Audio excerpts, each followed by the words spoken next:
Assalamualaikum warahmatullahi wabarakatuh. Alhamdulillah. Nahmaduhu wa nasta'inuhu wa nastaghfiruh. Wa na'udzu billahi min syururi anfusina wa min sayyiati a'malina. Man yahdihillahu fala mudilla lahu ومن يضلل فلا هادي له أشهد أن لا إله إلا الله وحده لا شريك له وأشهد أن محمدا عبده ورسوله أما بعد. Hadirin dan hadirat yang dirahmati Allah, alhamdulillah kita sambung semula kuliah kita ini. Sebelum itu saya seperti biasa ingin mengulas perkembangan mutaakhir yang mana kebanyakan rakyat Malaysia yang hadir di dalam masjid ini pada hari ini dan juga yang menonton siaran kita ini mengetahui tentang polemik RUU Mufti yang dicadangkan ataupun direncanakan untuk dibentangkan di Parlimen di dalam tempoh yang terdekat ini. Kita memberikan pandangan kita,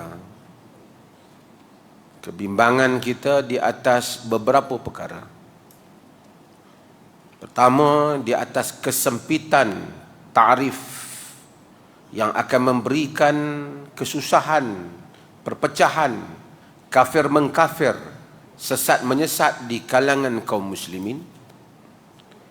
Yang kedua ialah sifat negara ini yang bersifat persekutuan ataupun federation, yang mana wilayah persekutuan merupakan kawasan wilayah pentadbiran kerajaan pusat,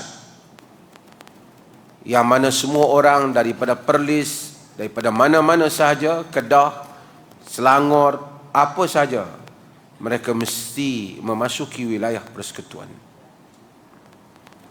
Maka ia terbabit dengan orang lain. Apa yang hendak dikemukakan itu, seperti mana yang kita semua tahu, ingin menjadikan wilayah pentadbiran kerajaan Malaysia, keislaman seseorang itu tidak mencukupi untuk diiktiraf sebagai terlepas daripada sesat dan salah, melainkan hendaklah dia berpegang kepada sekolah pemikiran Asy'ariyah dan Maturidiyah. Itu pun tidak cukup. Selain daripada isu mazhab 4 yang mungkin ia tidak begitu membebankan, hendaklah dia bertasawuf dengan tasawuf Al-Ghazali dan Junaid Al-Baghdadi. Jika ciri-ciri ini tidak cukup, seseorang yang berada di dalam wilayah persekutuan tidak diiktiraf sebagai Ahlus Sunnah. Dan jika tidak diiktiraf sebagai Ahlus Sunnah dalam kerangka pemikiran persekutuan dan tanah Melayu ini, kita tahu bahawa natijahnya dia berada pada mazhab yang sesat. Itulah yang cuba mereka laksanakan. Dan mereka mendakwa kononnya Asy'ariyah dan Maturidiyah itu adalah merupakan mazhab majoriti rakyat negara ini. Sementara yang mendakwa itu pun bukan saja tidak tahu mazhab itu, nak sebut pun tak lepas. Ada yang sebut Asy'ariyah, ada yang sebut Maturidiyah, ada yang sebut Muridiyah. Belum lagi ditanya apa yang ada di dalam mazhab berkenaan. Bayangkan umat Islam yang begitu luas dan ramai ini nak dipecahkan dan dihukum sesat. Kemudian mereka membuat perhimpunan yang mereka namakan dengan Perhimpunan Perpaduan Ummah atau seumpama. Adalah lebih kurang sekitar 1,000 orang barang ataupun kurang hadir. Walaupun mereka mendakwa kononnya puluhan ribu. Barangkali lebih kurang jumlah yang hadir dalam kuliah kita pada malam ini.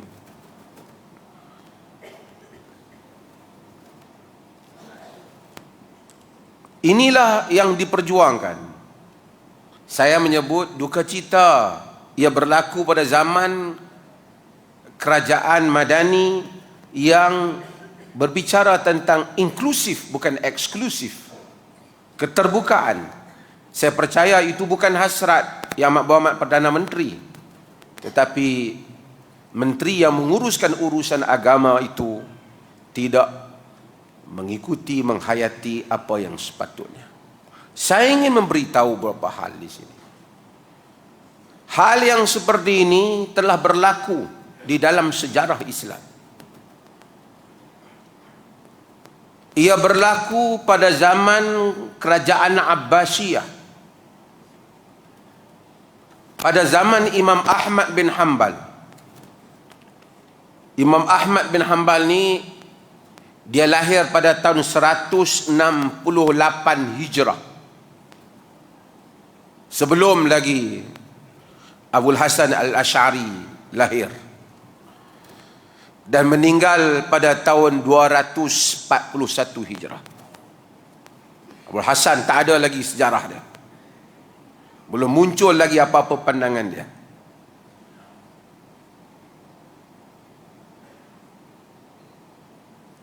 Imam Ahmad mula mendapat tempat yang besar dan menjadi guru yang besar daripada awal, terutama pada zaman tahun meninggalnya Al-Imam Syafi'i rahimahullah pada tahun 204.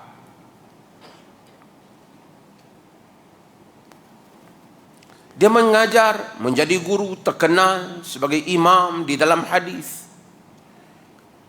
Sehinggalah khalifah pada tahun 218 Hijrah.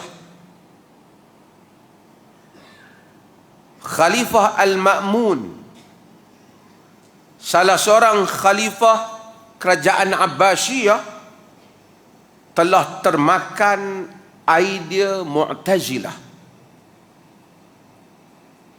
Mu'tazilah ini dia ada beberapa perbezaan dengan Asy'ariyah.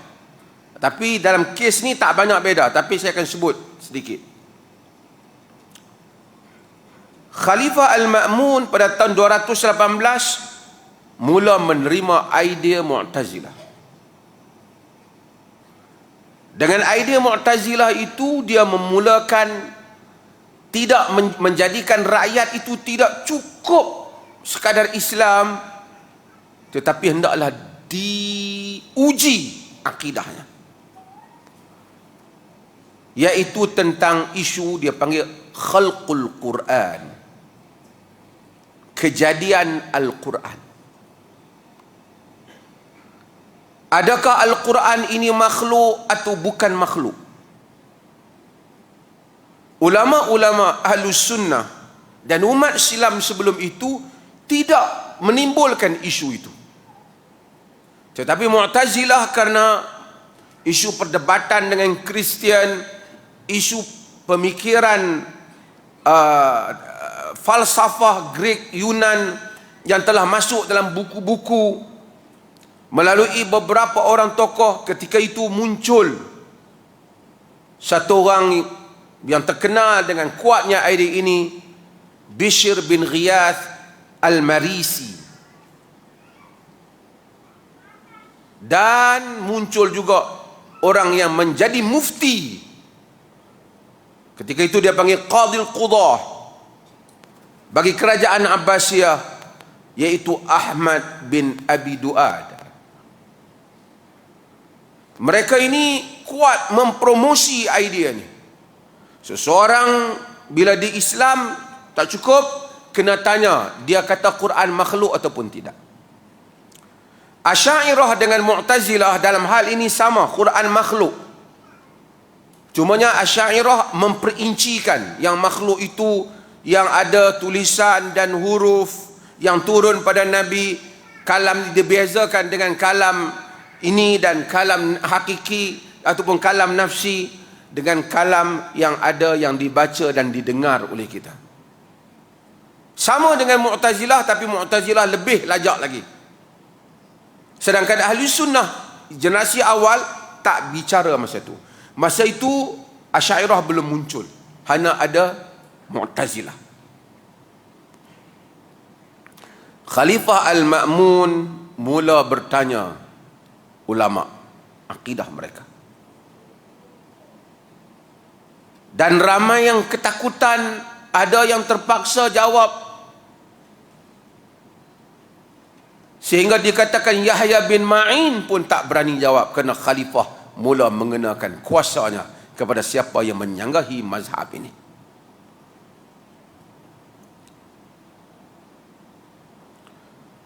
Selepas Al-Ma'mun tidak ada, naiknya Khalifah Al-Mu'tasim. Walaupun Mu'tasim ni bagus tentang cerita dia telah menyelamatkan Amuriyah, tapi akidahnya Mu'tazilah. Mereka telah menguji para ulama. Ada ulama yang terpaksa cakap berbolak-balik, bukan untuk menyelamatkan tauriah, bukan kerana nak berbohong, tapi nak mengelakkan masalah. Imam Ahmad firm menolak benda ini, sehingga Khalifah Mu'tasim menangkap, menguji Imam Ahmad, dan penghasutnya ialah mufti, iaitu Qadhi Qudah ketika itu, ataupun tokoh qadi besar, hakim besar syariah. Dulu tak ada jawatan tu disebut mufti, Qadhi Qudah. Ahmad bin Abi Du'ad. Dia menggerakkan semua gerakan Mu'tazilah, tokoh-tokoh Mu'tazilah dalam negara, dan menyatakan uqtulhu ya khalifah wa damuhu alaina. Bunuh dia wahai khalifah, darah dosanya ditanggung oleh kami. Kan dia layak dibunuh. Imam Ahmad disebat oleh tangan Mu'tasim sendiri. Walaupun Mu'tasim cuba pujuk Imam Ahmad, kau kata, jangan katalah makhluk supaya aku dapat lepaskan kau. Kata Imam Ahmad, datangkan satu ayat dari kitab Allah ataupun sunnah Rasulullah yang membolehkan aku menyatakan hal ini. Disebat Imam Ahmad pada bulan Ramadan dalam keadaan dia berpuasa. Dipenjarakan 2 tahun lebih. Dan semua ulama dan rakyat diuji akidah mereka. Islam saya tak cukup. Macam ni lah. Nak kena tahu dia akidah apa. Quran makhluk ataupun tak.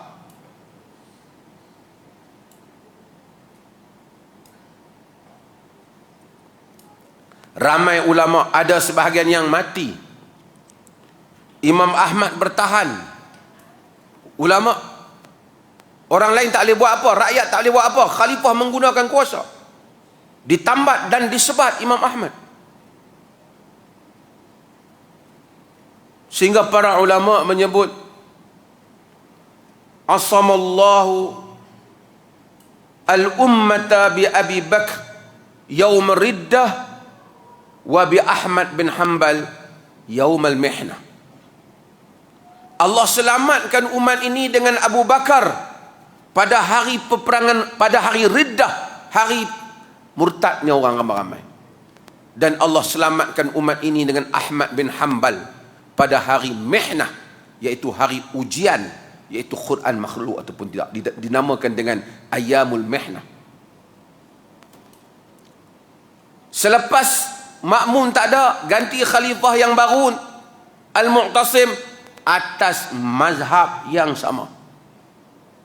Tak membenarkan mazhab lain. Imam Ahmad tak boleh mengajar. Jika tuan-tuan pernah mendengar kuliah saya dahulu tentang imam hadis yang besar daripada Andalus, Baqi bin Makhlad, yang datang daripada jauh nak berguru dengan Imam Ahmad, terpaksa setiap hari dia datang sebagai seorang peminta sedekah untuk mendengar satu hadis daripada Imam Ahmad. Kena berlakon, kerana kalau khalifah kena special brand tahu, pasukan kerajaan tahu ada orang yang pergi mengaji dengan Imam Ahmad, akan ditangkap. Ini bukan zaman moden, ini zaman khalifah Islam. Baqi bin Makhlad datang jauh. Imam Ahmad kata, min Afrika, ab'ad min dhah, dari Afrika, aghusul bahr, dari jauh, terpaksa masuk ke dalam menyeberangi laut. Kata Imam Ahmad, orang sepertimu ini ditolong, tapi kau tahu keadaan aku tak boleh. Jika kau mau, kau datang bagi salam, satu hari satu hadis aku baca. Imam Ahmad terpaksa disembunyikan, tak dibenarkan bertemu dengan orang, takut mengajar, kerana nak menjaga isu Quran makhluk, isu Mu'tazilah. Dan isu ini sama ada pada Asy'ariyah, cuma Asy'ariyah lebih ada detail sedikit.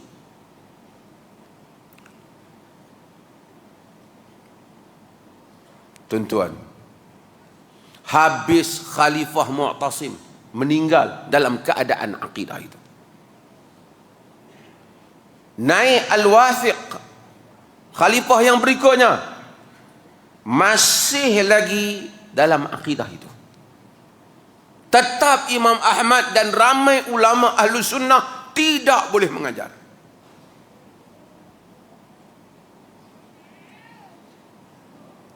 Sehinggalah satu hari ditangkap seorang tokoh. Sebahagian kitab-kitab menyebut namanya Muhammad bin Abdullah, sebahagian menyebut dengan gelaran umum, gelarannya Al-Azra'i. Dia ditangkap dan dibawa ke hadapan Khalifah Al-Wathiq.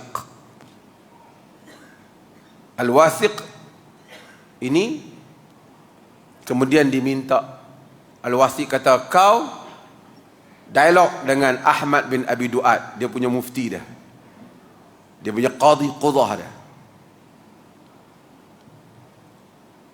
Dia kata, wahwa indi laysa min ahli al-ilm. Aku bukan tak mau dialog, tapi dia bukan ahli ilmu. Dia kata begitu. Ni mufti ni qadhi qudah, maksudnya mufti besar rujukan kerajaan. Khalifah kata, wa huwa indana min ahli al-ilm. Dia di sisi kami ahli ilm, kau kena dialog dengan dia. Dia kata, kalau khalifah tidak bagi pilihan, tak apa, aku boleh dialog dengan dia. Masa awal dia tak mau tengok bermuka Ahmad bin Abi Du'ad. Yang ini Ahmad bin Hanbal, imam, yang ni yang buat akta ni namanya Ahmad bin Abi Du'ad. Soalan yang pertama, Al-Azrami tanya pada dia, nama Al-Azrami tanya kepada dia, hal Rasulullah wa Abu Bakr wa Ammar wa Uthman wa sahabah alimu hadha atau lam ya'lamu? Yang kau katakan bila orang nak masuk kodok uji ni, mengucap Quran makhluk ataupun tidak? Kalau kata makhluk, okey, lepas. Tidak makhluk, tangkap. Nak uji tu akidah tu.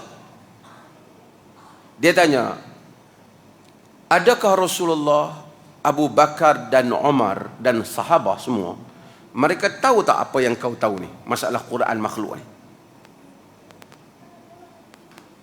Ahmad bin Abi Du'ad terdiamlah. Kalau dia kata tahu, dia kena bagi tahu dalil.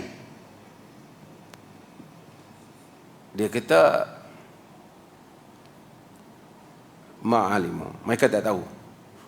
Dia kata, dahsyat. Kau ada ilmu yang Rasulullah tak tahu.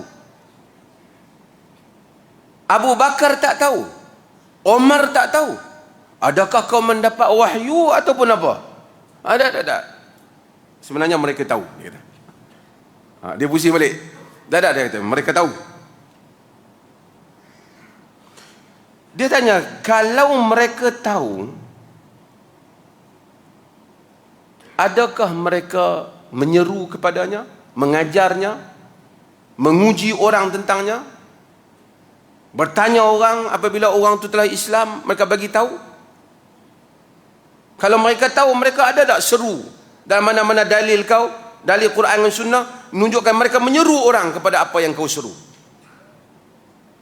menguji orang lain, memaksa orang lain dengan apa yang kau paksa. Ada tak mereka buat hal itu? Jadi dia tak boleh nak jawab. Kalau dia kata paksa, tak ada dalil. Dia kata tak ada. Ahmad bin Abi Duat kata tak ada. Dia kata,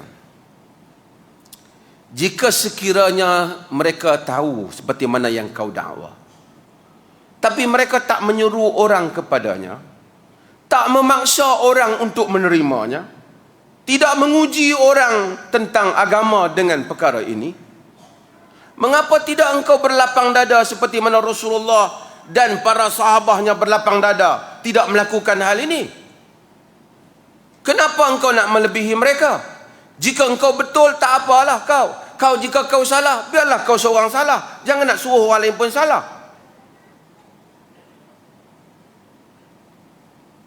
Mengapa engkau tidak tinggalkan orang ramai seperti mana Rasulullah dan sahabat tinggalkan mereka daripada membicarakan hal ini?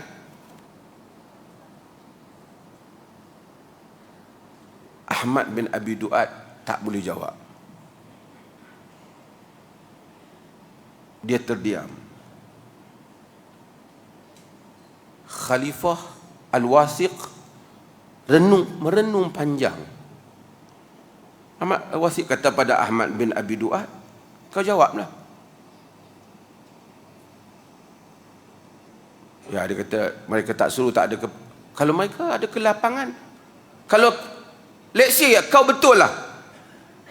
Kau betul, tak apalah. Tapi Rasulullah pun betul, tapi dia tak serukan orang. Kenapa kau nak paksa orang?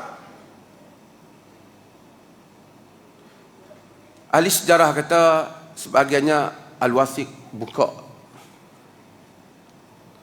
gari yang menggari Al-Adrami, dan dia kata, aku mohon maaf. Selepas daripada itu, Al-Wasiq slow tentang bab ni, dan mula tak begitu hormat kepada Ahmad bin Abi Duat. Mula biar dia, mufti yang mengenakan akta ni. Kemudian setelah Al-Wasiq tidak ada, naiknya Al-Mutawakkil bin Wasiq, anak dia, sebagai khalifah. Dia merupakan penyokong kuat Ahmad bin Hanbal. Diberikan kemuliaan kepada Imam Ahmad, disuruh untuk mengajar kembali rakyat akidah ahli sunnah yang sebenar. Tetapi fitnah itu berkelangsungan sekitar 15 tahun lamanya. 3 penggal pilihan raya.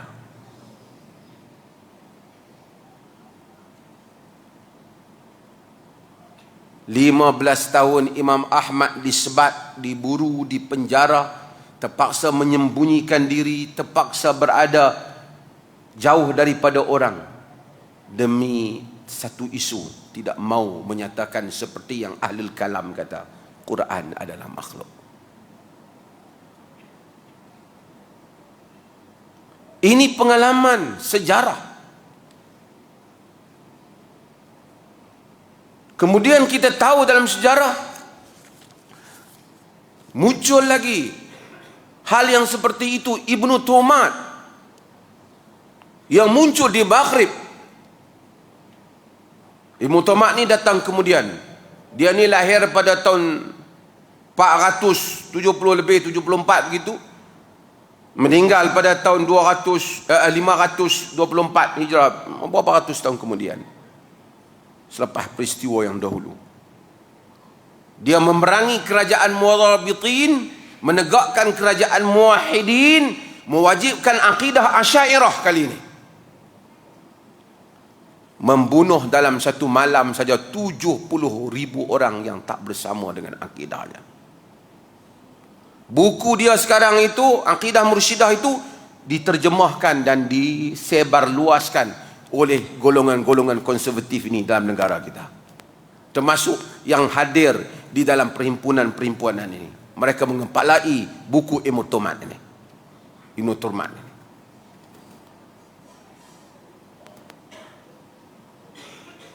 Tuan-tuan, racun yang seperti ini jika dimasukkan, ia akan menjadi parah yang akan menyebabkan rakyat bergaduhan antara satu sama lain. Kafir mengkafir. Hanya kerana tujuan mereka nak secure tempat itu supaya kumpulan mereka saja selamat. Itu saja. Tanpa memikirkan masa depan negara. Duka cita menteri agama yang pernah ada latar undang-undang tetapi gagal untuk memahami kemaslahatan negara, dan ia tidak layak untuk bagi sebuah negara yang bersifat majmuk yang seperti ini. Ini adalah perkara yang saya ingin sebut supaya kita tidak mengulanginya. Kita bukan anti Asy'ariyah. Kalau dia nak kata Asy'ariyah ahli sunnah, Maturidiyah ahli sunnah, Ahlul Hadis ahli sunnah, tak apalah katalah. Tapi masalahnya dia nak kata dia saja. Sedangkan Asy'ariyah itu sendiri mazhab yang berkembang. Muhammad Saleh Al-Ghursi, ini satu orang tokoh Asy'ariyah zaman moden ini. Dia tokoh besar. Dia kata mu'zam mutaakhiri al-Asy'ariyah, kebanyakan orang mutaakhir Asy'ariyah ni ulu fi ta'wil. Mereka itu melampau di dalam pentakwilan. Wasaru fihi ala tariqatil Mu'tazilah. Mereka itu telah dalam bab takwil telah jadi macam Mu'tazilah. Ni tokoh Asy'ariyah yang duduk di Turki. Itu Asy'ariyah. Tokoh Asy'ariyah yang duduk di Mesir, ulama Mesir, ulama Azhar besar akidah. Hasan Asy-Syafi'i. Dia kata dia Asy'ariyah. Laqad bada al-Asy'ariyatu yastakhdimuna silah at-ta'wil yaqtaribuna min al-Mu'tazilah bil wuduh fi hadha as-salat. Dah bermulalah Asy'ariyah ni pada zaman ni menggunakan senjata takwil, dan mereka itu mendekati Mu'tazilah dengan begitu jelas pada zaman ini. Padahal dia tokoh Asy'ariyah, tapi dia versi Asy'ariyah yang awal.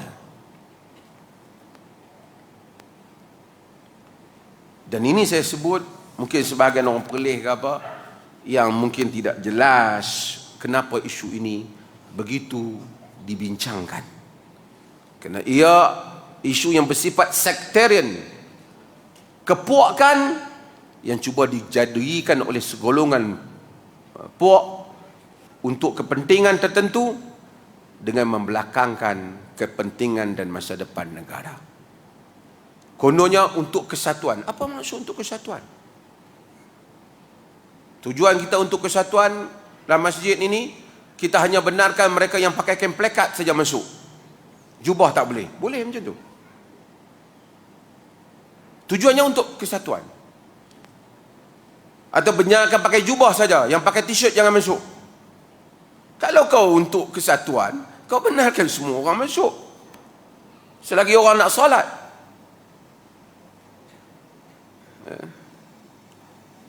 Yang pelik dan menariknya, ketika JISB begitu dahsyat minum air kaki, mengaku Mahdi semua, Tak muncul semua ni. 5 tahun ambil masa, itu pun setelah kita bising. Tiba-tiba isu ini begitu aktif, sehingga bagaikan tidak ada hari lagi.